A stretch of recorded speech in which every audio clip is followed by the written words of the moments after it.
April 17, 2026, Friday, ang susunod pong pangarera. At ito po ay kinabibilangan po ng 8 pangarera at halos po binubuon mga 8 mga kalahok at ang pinaka mababa po ay 6 na kalahok lamang. At tulad ng dati, tayo po ay bibigay na rin po natin mga giya at ang pangarera po ay magsisimula po ng 5:30 ng hapon. Karera numero 1, start po to ng first peak 5 races 1 to 5 may distansyang 1,200 meters at isang class 5 17 to 41 group split. Start time is 5:30 PM at meron nga lang po tayo ritong 6 na kalahok. Ang primera po natin dito, yung numero 3, Cole is a Roll, na muling rerendahan po ni JL Santiago. Tumakbo po ito noong nakaraang linggo at sa aking pagkakatanda ay dumating lamang po ito ng pang-4 na pwesto. Ito pong kabayan to ay may taglay din naman pong bilis to na pwedeng sumabay sa unahan at pwedeng i-pacing lamang. At sa tingin ko, angkop din naman sa kanya ang distansya, bagamat maraming matutuling dito. Nandito si Oruti, Sticky Eyes at gayon din si Gold at Silver, ay baka makapanood to dahil nga naisusunod po itong kabayong to. At bilang panigunda naman po natin dito yung numero 2, Sneaky Eyes, na kasama nga ito po sa magdadala ng marcha sa harapan. At renda naman po ito ni RM Garcia. Kaya muli, para rin sa karera numero 1, pampremera yung kalahok numero 3, Cole is a Roll, panigunday numero 2, Sneaky Eyes. Karera numero 2, start po ito ng winner take all, races 2 to 8, isang class 4, group 42 to 56 group split with super 6, distansya 1,200 meters at meron 8 entries. Pampremera po natin dito yung numero 7, Bishop Blue. Po ay gamay po ni JT Pabilik at pwede po itong isunod at iparimati rin po. Bilang panigunda naman po natin dito yung nagbabalik pistang numero 4, Bravo, na matagal-tagal din po na bakasyon at muling renda ng nakakagamit sa kanya si CS Pare. Tumakbo po ito nung nakaraan sa isang barrier run nung last April 4 kung saan nasigundo po siya kay Black Widow. Tuling din naman po ito. At bilang panersera po natin dito yung numero 8, Blueberry Bell. JT Sarati naman po ang renda. Meron pong barrier run itong nakaraan April 4 kung saan dumating nga po siya ng segunda pwesto kay Manny for Gabriel. Kaya sa ulitin po, ang pili po natin sa karera numero 2, pampremera, numero 7, Bishop Blue, panigundo, numero 4, Bravo, at panresera numero 8, Blueberry Bell. Karera numero 3, isang class 5, 17 to 41 group split with Pentapecta, distance 1,200 meters, start po ng peak 5, races 3 to 8, at binubuo po ng 8 kalahok to. Ang primera po natin dito yung numero 8, Great Angie. Ito po yung nagagamayan po muli ni R.A. Base. Pwede po itong i-parimate o i-pacing. At bilang panigunda naman po natin dito yung numero 5, Top of the Mark, JL Paano po ang muli ang renda. Sa kanyang takbo nakaraan, ito isang debukang kabayo. At mukhang sa estilo nitong labanan ito ay siya na rin ko kagad ang kukuha ng unahan. At nakabuliglig sa kanya marahil si Shining Angel at Street Magic na may angkil din naman tuling. Panersera po natin dito yung number 7, Street Magic, na may taglay din naman tuling at pwedeng i-pacing base sa nakaraang kanyang itinakbo sa kanyang pagkakapanalo nung maungusan niya sa meta si Clairvoyant. Muli pong rerendahan ni LF De Jesus na siyang nakakagamay sa kanya. Sa ulitin po, sa karera numero 3, ang pili po natin pampremera, numero 8, Great Angie, Panigundo yung numero 5, Top of the Mark, at Panersera yung numero 7, Street Magic. Karera numero 4, ito po ay start ng second peak 5, races 4 to 8. Pentapekta, isang class 4, group 42 to 56, group split, distance 1,200 meters, another 8 entries. Ang primera po natin dito yung coupled entries, numero 2, robotic clay, na may taglay pong tuling at pwede rin pong isunod.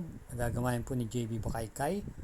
At yung 2 ay nakakoupled niyang player Andre, na ito naman po ay merong taglay darimate.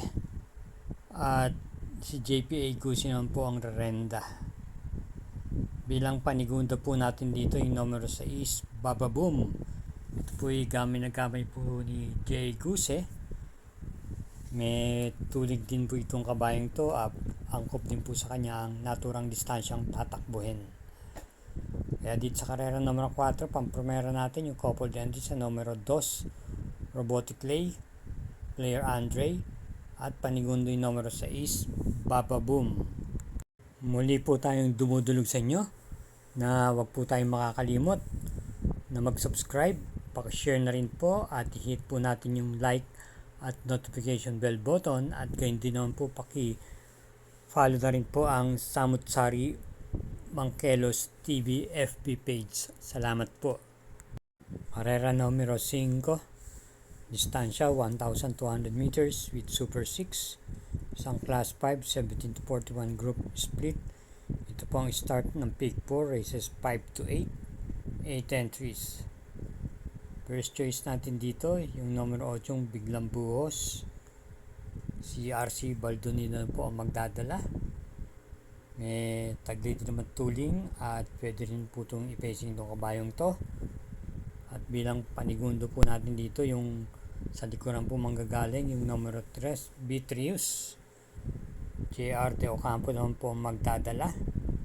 At panersera natin yung dito yung muling nagbabalik pista, yung numero 5, Spoil Brat, si Espare. Isang derimati po ito. May pagkamadalang po manakbo, pero pag bumalik po sa pista, parati pong nalalaban ng inyong puhunan, natitimbang po ito parate. Kaya muli, para rito sa karera numero 5, pampremera, numero 8, Biglang Buhos, panigundo, numero 3, Beatrius, at panersera, numero 5, Spoiled Brat. Karera numero 6, distansya 1,200 meters, isang class 3, 57 to 70. At meron lamang po tayong lilimang kalawak dito. Isa pong coupled entries, numero 5. Bilang pampremera po natin dito, yung coupled entries numero 5, Lucky Gem, Quencio. Papatbayang parehas po ni J.A. Guse at ni J.P.A. Guse. Quencio, ito po yung nagtataglay pong tuling at pwede rin pong isunod to. Samantalang yung coupled entries niyang Lucky Gem, ito naman po ay isang derimate kung saan ito ay na-tersera pwesto po nung last April 8 sa karerang pinalunan po ni User at na segundong Zoom. Bilang panigundo po natin dito ay numero 4, Lucky Mama. Gamay naman po ito ni JD Huko. Maganda rin po ang kanyang tinatakbo. Ito po ay may taglay pong tuling nung pinakahuli ay nung April 1, kung saan ito po ay nasigundo lamang pong dumating sa kabayong Frugality. Kaya para rito sa karera numero 6, ang pili po natin, pampremera yung coupled entries na numero 5, Lucky Gem, Quencio, at panigundo yung numero 4, Lucky Mama. Karera numero 7, penultimate race, isang class 5, 17 to 41 group split with pentapekta, distansya 1,200 meters, 8 entries. Ang primera, yung numero 7, Kaboom. Ito po yung rendahan po ngayon ni JD Huko. May taglay pong rimate. At sa akin pagkakatingin dito, medyo lamang po siya sa pagkakagrupong to. Dahil mas bigat po ang kanyang nakakasagupa, yung mga previous run niya. At panigundo naman po natin dito yung numero 1, Figure It Out. JL Santiago na po ang magdadala ng renda. Ito po'y may taglay na bilis sa pagbukas ng aparato. At nung mga nakarang takbo po niya ay parati siyang dumarating po ng mga kwarto o nasa quinto pwesto. At bilang panersera po natin dito, yung numero 6, may diamond, gamay po ni JL Sego Jr. May tuling din naman po at naipe-pacing. Kaya dito sa karera numero 7, ang pili po natin pang primera, numero 7, Kaboom, Panigundoy, numero 1, Figure It Out, at panersera numero 6, My Diamond. Karera numero 8, last daily double, paratingan po ito ng winner take all. Second set ng pick 5, pick 6 at pick 4. Binubuo po ng 8 kalahok. Meron po tayong super 6 dito, isang class 5, 17 to 41 group split. Pampremera po natin dito yung number 5, Rule the World. Ito po'y nagagamayan din naman po ni PM Cabalejo. May taglay pong bilis din to na pwedeng sumubay sa harapan at may pwede rin po itong i-pacing itong kabayong to. Panigunda naman po natin dito yung number 3, Advance Party ni NC Lunar. At bilang panersera po natin dito yung numero 2, Shining Thunder, narerenda naman po ni AB Serios, na maaari rin po natin makita to sa harapan tong kabayong to. Kaya para rito sa karera numero 8, pampremera po natin dito yung numero 5, Rule the World. Panigundo yung numero 3, Advance Party. At panersera yung numero 2, Shining Thunder. Sa ating po magtatapos, muli ko pinapaalala na lagi po tayong mag-iingat sa ating pag-uwi at hinay-hinay lang po sa ating paglilibang. Good luck and thank you again for watching.